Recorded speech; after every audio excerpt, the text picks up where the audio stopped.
Minneapolis. Estamos de volta para o segundo bloco do programa Tribuna Livre, discutindo aqui, debatendo, na verdade, aqui, com o empresário Adem Araújo e também com o presidente da CISA, Celestino Bento. A palavra está com o Osmi. Não, sabe o que é, Astério? Me surpreendeu que o nosso presidente da CISA, no bloco anterior, a CISA, tenha dito que tem dificuldade de obter crédito, a taxa de juros nós sabemos que é altíssima. O problema, meu presidente, é que o Brasil hoje é tratado de maneira uniforme. Quando há desigualdades enormes. Vou dar um exemplo, Narciso, do passado. Eu era gerente do Banco do Brasil, em Cruzeiro do Sul, e nós pedimos autorização e foi concedida uma linha de crédito especial para Cruzeiro do Sul. Olha, eu estou dando um exemplo aqui como é interessante. Por quê? Para capital de giro. Por quê, Narciso? Porque o comerciante de Cruzeiro do Sul, ele tem que ter 3 capitais de giro. Um na prateleira, outro no Rio, outro viajando no Rio, e o terceiro uma nova compra que ele é obrigado já a fazer para não ficar defasado. Tá certo? Em cima dessa realidade, foi criado uma linha de crédito especial com juros subsidiados para manter o comércio. E hoje?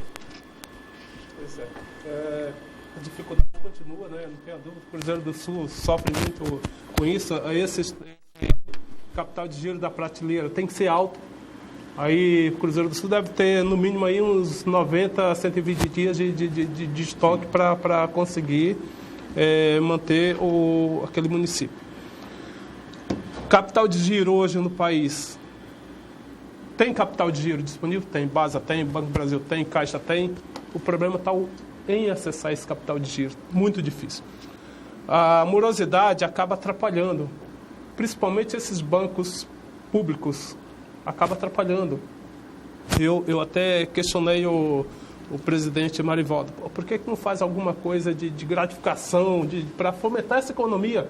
Coloque seus colaboradores para gratifique eles, né? Para que jogue dinheiro no mercado, porque você só recupera uma economia com dinheiro. E muito dinheiro. Hoje, não daria para fazer uma linha de crédito especial hoje nessas condições? Claro que daria. É possível e eu acho que os nossos deputados federais têm obrigação de buscar isso. Porque seria uma alternativa. Não tem como você alavancar uma economia se não tiver dinheiro. Claro. Você só vai alavancar se tiver recurso para você investir. E o empresário está precisando disso. Por exemplo, você entra com um projeto no Basa, por exemplo, quando você acha que está... Você leva toda a documentação. Quando você acha que está tudo ok, daqui a pouco o Basa não parou porque faltou certidão. E aí volta, entendeu? Isso isso é um desgaste tão grande que o empresário acaba desistindo. Olha.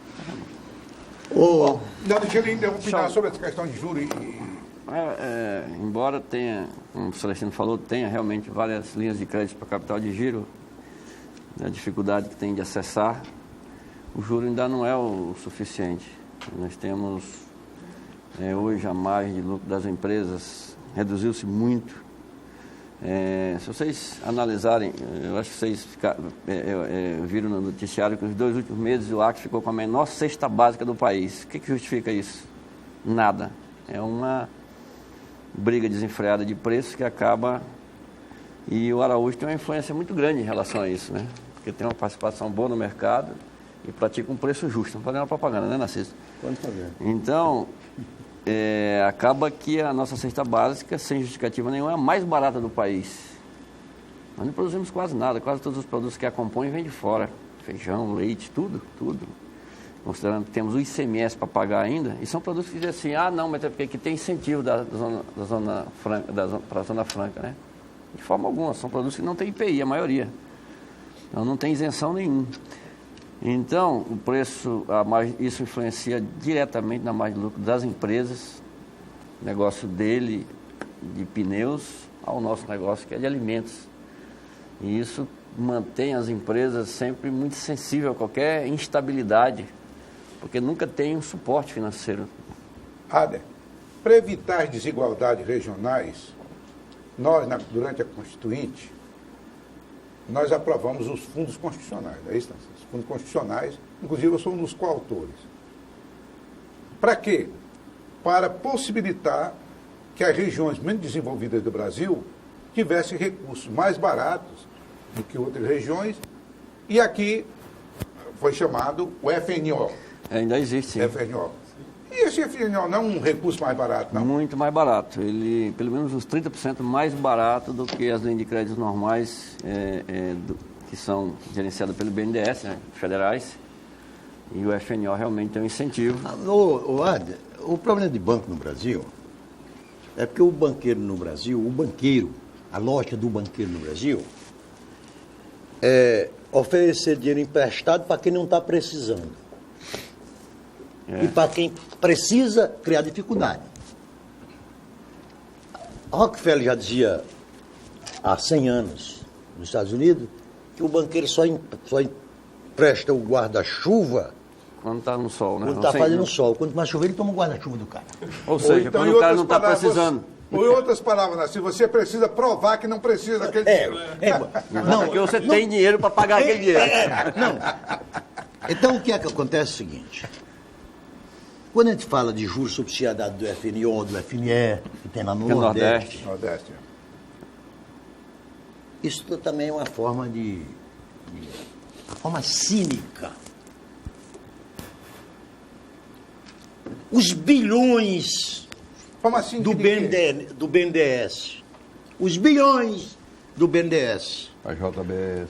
aplicado para JBS, Odebrecht. para Odebrecht, para a Rede Globo, que é a maior devedora do BNDES do Brasil, 4 bilhões e pouco. é empregada a juros de 4%, 5% ao ano. Você, e agora eu posso fazer uma propaganda do Araújo, eu posso fazer. Porque o cliente não é suspeito, o dono pode ser suspeito de fazer a propaganda. Mas vocês que comandam hoje a maior empresa do ramo varejista do Acre, eu acho que você teve pouco ou quase nenhum acesso aos dinheiros que o Zeca e Batista da vida tiveram a juros de 4%, 5% ao ano, não é isso, Olha? Não, a gente, lógico, né, precisa de dinheiro também de financiamentos. A gente utiliza bastante o FNO, mas a taxa de 8% para cima, não menos que isso, 8% ao ano para cima. Ao ano? Ao ano. Já está muito bom. Muito bom.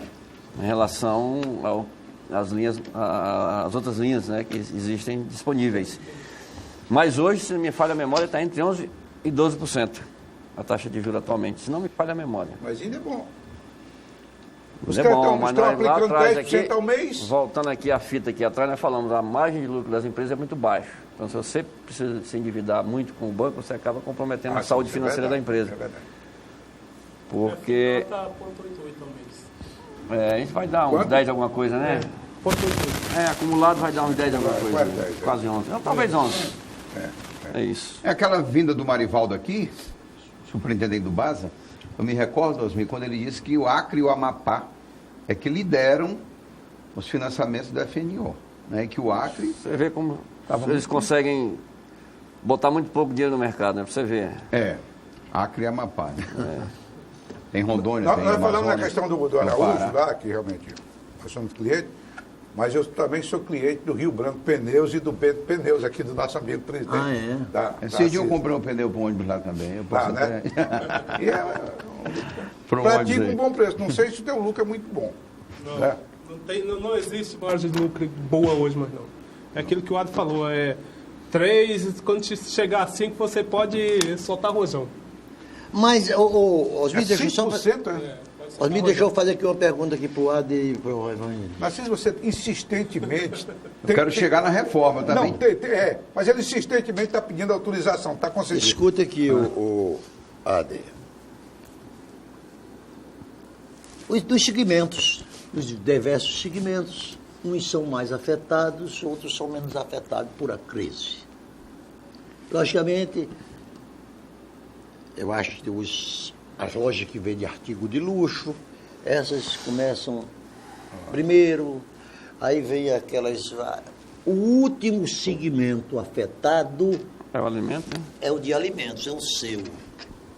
E aí eu te explico. Realmente isso acontece? Aconteceu, nós viemos sentir a crise a partir do ano de 2016. Quer dizer, um ano atrás, né? Basicamente, nós conseguimos manter os mesmos níveis de venda 2014, 2015, 2016. Aí começou a afetar. E também é um dos primeiros setores a recuperar, né? A sentir o efeito positivo. Qual é a queda, mais ou menos, percentual? Assim, mais Olha, a Associação Brasileira de Supermercados, ela faz uma pesquisa mensalmente, onde a gente informa a nossa venda e dali ela tira os índices, né? A queda foi muito pequena. Se nós levarmos em consideração que 2%, 3% é pouco, foi o que caiu. Agora, quando se crescia perto dos 10%, você imagina que aí a queda foi significativa. Porque um dia desse, desculpa te interromper, um dia desse toda hora que eu vou no supermercado, e eu aposentado, eu sou criado lá de casa.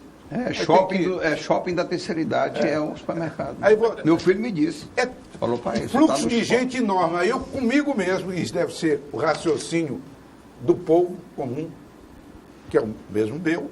Eu digo, pô, esse pessoal deve estar ganhando muito dinheiro, porque um entra e sai. Você depende do dia e do horário, né? Se você... Isso não é bem a realidade, não. Vamos que no Espírito Santo aqui, né? O Espírito Santo é uma economia, né, disparadamente superior à nossa, que hoje tem uma relação parecida com a nossa, tem alguma relação com a nossa economia. Quando sai o pagamento das indústrias, do Estado, aquece o comércio. Passou, esfria. Não era assim. O nosso deu uma pequena melhorada ao longo dos anos e agora voltou de novo àqueles anos anteriores. Aquela coisa do aquece passado. no período que sai o pagamento, no período, né, que tem dinheiro no mercado, depois esfria de novo. E o fluxo de pessoal, digamos, do seu supermercado também obedece a essa sazonalidade diária? Com certeza. O consumidor não deixou de consumir, ele deixou de consumir alguns itens, mas o básico, os principais, aqueles, né, não parou de consumir, continua. Mas se avaliar números de alguns produtos como carne caiu muito a venda da carne no Brasil e no Acre também. Mas ele deixou de comer, ele diminuiu a gramatura de carne que ele comeria por dia, substituiu. E a substituição também? Substituiu, porque eu falo aqui, o peixe aumentou 3 vezes o consumo dele nos últimos 2 anos. O frango aumentou mais de 20% o crescimento, o consumo dele nos últimos 2 anos. O suíno aumentou muito o consumo, mas a carne do boi, por ser uma carne mais cara, ela diminuiu o preço, o consumo. Aí você vai para produtos supérfluos, vestuário, não é nem meu segmento, mas é o segmento geral, caiu muito o consumo. Bebidas, nem se fala, tem os números, as bebidas, as cervejarias perderam, e a cervejaria também, além do poder de compra do consumidor, ela teve uma supertaxação no ano retrasado a nível de Brasil, que o preço aumentou muito, né? Então isso acabou também inibindo um pouco o consumo. Então, vários produtos que tiveram realmente uma queda significativa. Logicamente, eu acredito que tomate, né, o hortifruti granjeiro se manteve, o ovo, isso é um produto que manteve a venda e tal, mas isso interfere também na rentabilidade das empresas, que eu acredito que seja a mesma situação dele lá. O cidadão que fazia uma manutenção do carro periodicamente, começou a diminuir, fazer menos vezes, e o nosso segmento é aquele negócio, e é o que dá lucro para ele. Então, nosso e outros segmentos da economia acabou migrando para aquele produto básico, que é o que dá menos lucro para as empresas. Não é só o nosso segmento, são todos, inclusive o dele. O que dá lucro é serviço, não é a venda do pneu, que ele não tem quase margem, né? E a reforma trabalhista, já para a gente introduzir o tema, ela realmente vai melhorar? Antes de entrar nesse tema, aliás, entrando no tema, eu dou só uma informação aqui, Astério. O Narciso já falou antes, e é verdade, há 14.200.000 brasileiros desempregados. Agora, Narciso, tem outro dado. E quase 50 milhões de trabalhadores sem carteira assinada. É o subemprego. Você imagina? Sim, sem carteira assinada, quase 50 milhões. Em cima disso, Essa reforma que o Astério pergunta. Eu vou chamar o intervalo, não, a gente conversa com o presidente, mas depois do intervalo já volto com o Celestino, a gente falando aí, tratando da reforma trabalhista, dos encargos, né? Essa carga pesada também, que o empresário sente muito até não podendo gerar emprego. Depois do intervalo, no último bloco, a gente trata da reforma trabalhista. Já já.